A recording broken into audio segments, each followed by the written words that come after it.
نشر خیال کے شاعر اور میرے رفیق کار محترم احمد علی برقی صاحب، شعراء اور شاعرات، خواتین و حضرات، حاضرین جلسہ،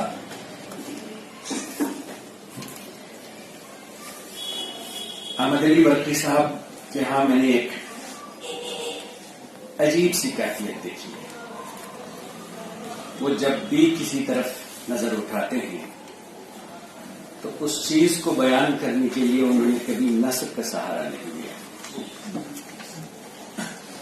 لب پہ ہمیشہ شعر ہوتا ہے اور اس شعر میں فنی باریکیوں کے ساتھ اس چیز کی وضاحت ہوتی ہے جس چیز پہ ان کی نگاہ کرتی ہے۔ مجھے یاد ہے جب حالی کو ایک مشاعرے میں جانا تھا، لیکن وہ بیمار ہوئے تھے، اقبال کمسن تھے اور حالی کا کلام پڑھنے کے لیے اقبال کو دعوت دی گئی کہ آپ حالی کا کلام پڑھیے۔ تو اقبال نے کہا تھا، مشہور پہلے فی البدی مشہور زمانہ میں ہے نام حالی، معمور میں حق سے ہے جام حالی، میں کشور شعر کا نبی ہوں گویا، نازل ہے میرے لب پہ کلام حالی۔ یہی نازل کلام ہوتا ہے ہر وقت ان کے لب پہ۔ اردو میں جب ہم بیان کرتے ہیں تو ایک لفظ آتا ہے، اس کو ہم بے ساختگی کہتے ہیں۔ آج کل چونکہ اردو کوئی پڑھتا نہیں ہے، کیونکہ اردو کے ساتھ روزگار نہیں ہے وابستہ، ورنہ اردو پڑھتے پڑھتے دنیا والوں کو بہت لطف آتا ہے۔ اردو سب سے زیادہ غیر مسلموں نے پڑھی اور اردو کی سب سے اچھی خدمت پاکستان نے اس کو اپنا اپنی قومی زبان بنایا۔ جب دشمن ملک نے، جس نے آپ کے پورے بدن کے 2 حصے کر دیے اور اس نے اپنی قومی زبان قرار دیا اس کو، تو ظاہر ہے کہ آپ شفقت اور محبت کے جتنے بھی جذبے ہیں وہ اس کے ساتھ نہیں لگے، لیکن تب بھی ہندوستان میں رہنے والوں نے بلا امتیاز مذہب و ملت ان جغرافیائی خطوں کو نظر انداز کر کے اس زبان سے محبت کی ہے۔ پنڈت تلوک چند محروم جگناتھ آزاد صاحب کے جو والد ہیں، ان کی ایک نظم ہے جس کا آخری شعر ہے، میں آج ہی عقیل صاحب کو سنا رہا تھا۔ وہ پا سکے قابو انگریز پر نہ مسلم لیگ پر، لے رہے ہیں مجھ سے تقسیم وطن کا انتقام۔ اردو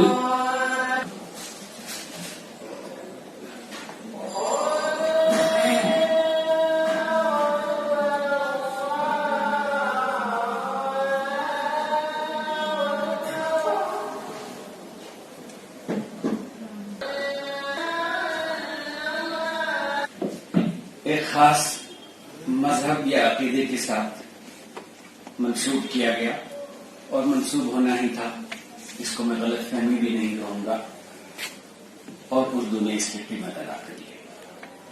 آج اردو زبان کے الفاظ استعمال ہر زبان میں ہوتے ہیں، لیکن مسئلہ یہ ہے کہ لطافت اور شیرینی جو الفاظ میں ہیں وہ ڈسٹارشن کے بغیر اگر استعمال آپ کریں گے تب وہ لطف اور لطافت آ جاتی ہے۔ جب تک ہم رسم الخط نہیں جانتے ہوں گے تب تک آپ کبھی دعویٰ نہیں کر سکتے کہ میں اردو جانتا ہوں۔ یہ میرا عقیدہ ہے، اور چونکہ میں میڈیا ذرائع ابلاغ کے ساتھ وابستہ رہا ہوں اور دہائیاں اس کے ساتھ اس کی خدمت کی ہے مختلف زبانوں کی، جب تک آپ اس کا رسم الخط نہیں جانتے ہوں گے تب تک آپ اردو صحیح نہیں بول سکتے، نہیں لکھ سکتے۔ میں آج جب میں آیا تو عقیل صاحب کے پاس بیٹھا تھا تو میں نے ان کو بتا دیا کہ ایک واقعہ ہے جو میں نے کتاب میں پڑھا ہے، یہ اردو کو کسی فرقے سے منسوب کرنے کے بارے میں ہے۔ 1919 میں ایک مرزا عبد القادر، پورا نام ان کا کیا ہے انہوں نے مجھے تصحیح نہیں کر دی، میں تو بے دل کہتا تھا لیکن بے دل اس سے پہلے تھے۔ جب انہوں نے اردو میں قرآن پاک کا پہلا ترجمہ کیا تو اس وقت جماعت اسلامی نے ان کو کہا تھا، اس وقت جماعت اسلامی کے کوئی لیڈر تھے، انہوں نے کہا تھا کہ میں آپ کو حکم کفر دوں گا. آپ نے ایک پاک زبان اور پاک صحیفے کا ترجمہ ناپاک زبان میں کیا. جس زبان میں شراب ہو، طوائف ہو، جس زبان میں عیش و عشرت ہو وہ ہو، اور خاص طور سے جتنی ملائیت اور باقی چیزوں کی مخالفت اردو میں ہوئی ہے اور مسلمان ادیبوں نے کی ہے، اتنی کسی زبان میں کسی مذہب کے خلاف نہیں ہوا ہے. تو آج وہی اردو ساری دنیا میں اپنے آپ کو حیران اور پریشان پاتی ہے جب اس کو کہا جاتا ہے کہ یہ خاص فرقے کی زبان ہے. یہ سر تیج بہادر سپرو کی زبان ہے، یہ رگھوپتی صاحب پراب گورکھپوری کی زبان ہے، رائٹ ریورنڈ بشپ عزیز ولیم کی ہے، کرتار سنگھ دگل کی ہے، راجندر سنگھ بیدی کی ہے، اس کے بعد عصمت چوٹائی کی ہے. کہنے کا یہ مطلب ہے کہ ہم اردو کے لیے جب تک ہماری زبان پہ اردو ہے ہماری طرف لوگوں کی توجہ ہوتی ہے. اگر آپ کو محبت کرنا ہو تو اردو کا سہارا لیتے ہیں، اگر آپ کو سامعین میں سے سامعین کے دلوں میں اترنا ہے تو اردو کا استعمال کرتے ہیں. تو اس زبان کو گنوا دینا اپنے سرمایہ کو اور اپنے ملک کے تاج محل کو خراب کرنے کے قدم ٹھہراتے ہیں. اردو جیسے گوپی چند نارائن صاحب کہتے ہیں یہ ہندوستانی زبانوں کا تاج محل ہے، اور یہ صحیح ہے.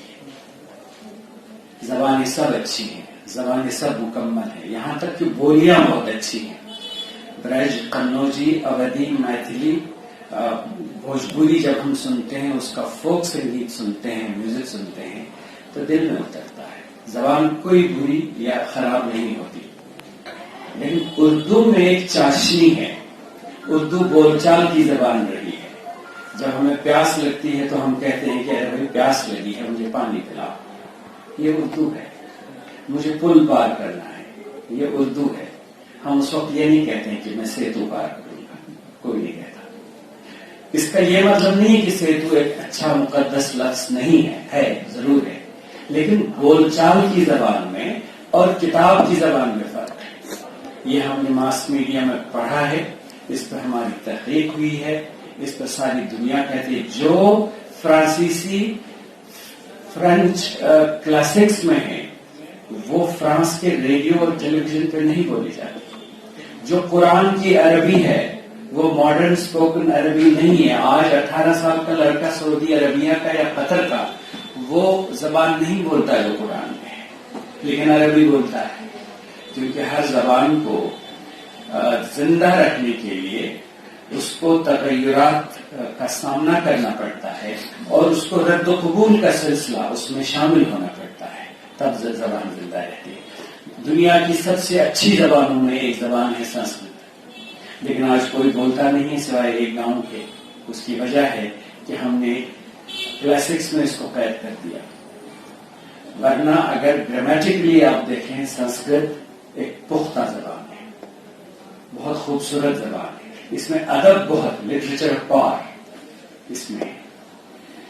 خیر یہ تو بات ضمن آ گئی. میں احمد علی برقی صاحب کی بات کر رہا تھا اور اپنی خوشی کا اظہار کر رہا تھا کہ میں آج قمر صاحب کے ساتھ اس اسٹیج پہ بیٹھا.